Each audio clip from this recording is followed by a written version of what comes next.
going to talk about a very, very big picture item as far as financial planning. And basically, we're going to talk about how to actually plan for or how much money you will need for retirement. This is a relatively difficult thing to do in that the closer you are to retirement, the realer the number can be. The further you're away from retirement, the more difficult it is. If you come in and you're 32 years old and it's going to be another 33 years or 34 years before you retire, it's going to be very difficult to actually, with any type of accuracy, tell you how much money you're going to need in the future. Inflation is going to be a number that we're not going to be able to exactly calculate. What is the tax situation going to be then? What is Social Security benefits are going to be then? Are they going to keep up? Are they going to change them? There's a lot of variables that can happen over 30 years. But still, planning is necessary. If you come in at 64, this is the other conundrum in this, is that it's very easy to kind of figure out what you're probably going to need for the rest of your life, or at least much easier. But the problem with that is it's very little you can do about it. I mean, you're going to retire in a year to 2 years. So even if you're going to plan for it and how much you need, that we can do very little to affect that.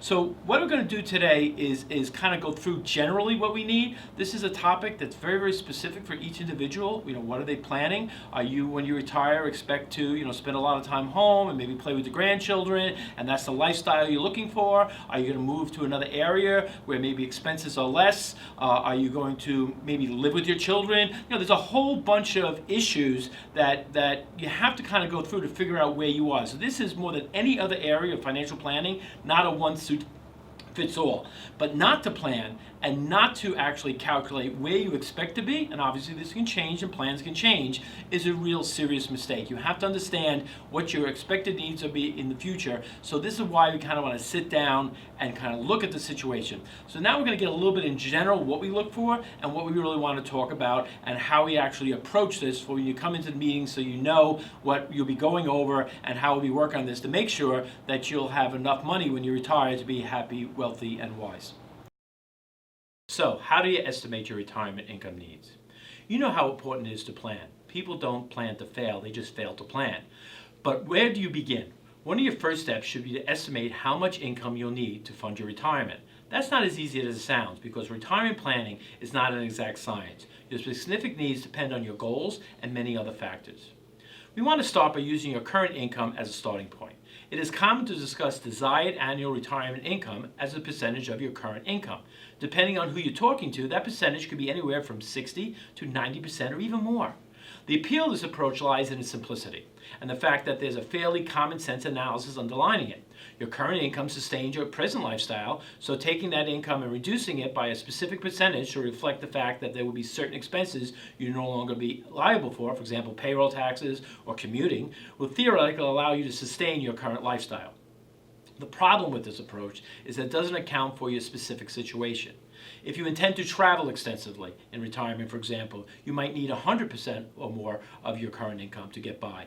It's fine to use a percentage of your current income as a benchmark, but it's worth going through all your current expenses in detail and really thinking about how those expenses will change over time as you transition into retirement. Project your retirement expenses. Your annual income during retirement should be enough or more than enough to meet your retirement expenses. That's why estimating those expenses is a big piece of the retirement planning puzzle. But you may have a hard time identifying all your expenses and projecting how much you'll actually be spending in each area, especially if retirement is still very, very far off, as we mentioned before. To help you get started, here are some common sense retirement expenses that we all going to have. Food and clothing, housing, rental mortgage payments, property taxes, homeowners insurance, property upkeep and repairs, your utilities, gas, electric, water, telephone, cable, TV, transportation, car payments, auto insurance, gas, maintenance and repair, public transportation, your insurance, medical, dental, life, disability, long-term care, the health care costs not covered by insurance, deductibles, co-pays, prescription drugs, taxes, federal and state income taxes, capital gain taxes, debts, any loans that you have, education, your children's or maybe even grandchildren's college expenses, gifts, if you still want to give to charities and personal savings and investments, contributions to IRAs, annuities, and other investment accounts, recreation, really important, travel, dining out, hobbies, leisure activity. You're going to have a lot more time to spend money, so you tend to because you're not working anymore. miscellaneous periods, grooming pets, club memberships, and don't forget that the cost of living will go up over time. The average annual rate of inflation over the past 20 years has been approximately 2.3%. Now, if you go back a couple decades, when Jimmy Carter was president, it was actually 18%. And keep in mind that your retirement expenses may change from year to year. For example, you may pay off your home, mortgage, or your children's education early in retirement. Other expenses such as healthcare and insurance may increase as you age. To protect against these variables, build a comfortable cushion into your estimate. You always want to be a little bit conservative when you're doing this. Finally, have a financial professional. We'd be happy to help you with your estimates to make sure they're accurate and realistic as possible. Decide when you want to retire. To determine your total retirement needs, you can't just estimate how much annual income you need. You also have to estimate how long you'll be retired. Why? The longer your retirement, the more years of income you need to fund.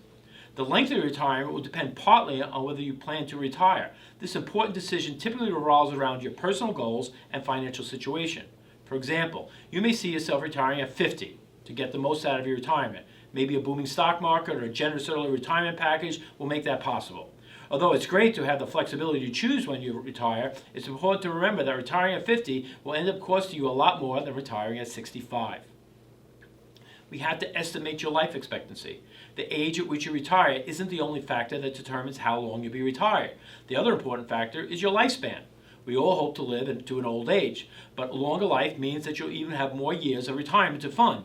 You may even run the risk of outliving your savings and other income sources. To guard against that risk, you need to estimate your life expectancy. You can use government statistics, life insurance tables, or life expectancy calculators to get a reasonable estimate on how long you'll live. Experts base these estimates on your age, gender, race, health, and lifestyle. Also, even your family history and occupation. But remember, these are just estimates. There's no way to predict how long you're actually going to live. But with life expectancy on the rise, it's probably best to assume you'll live longer than you actually expect. Identify your sources of retirement income. Once you have an idea of your retirement income needs, your next step is assess how prepared you are to meet those needs. In other words, what source of retirement income will be available to you.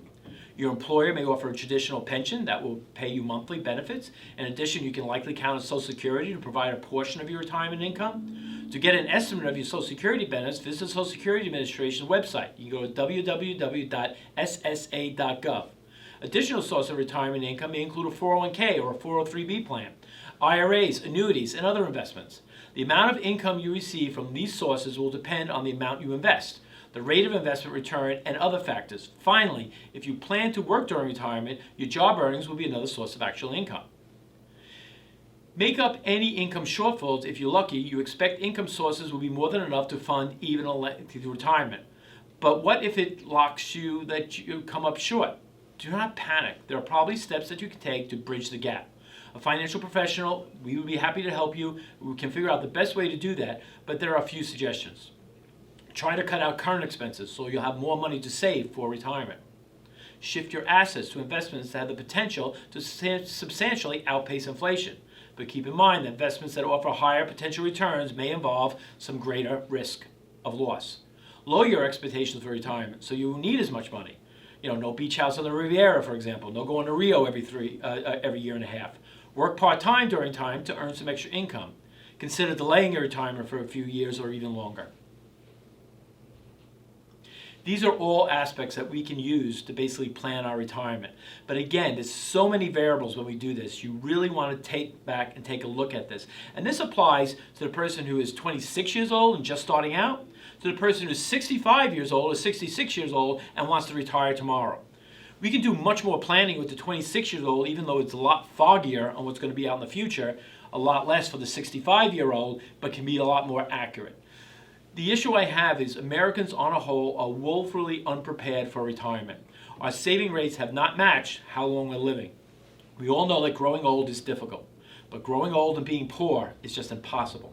Please, let's have the conversation. Let's sit down, work together, figure out the best way to ensure that your retirement will again be healthy, wealthy, and wise. This is Bob Walsh at the Connecticut Institute of Finance.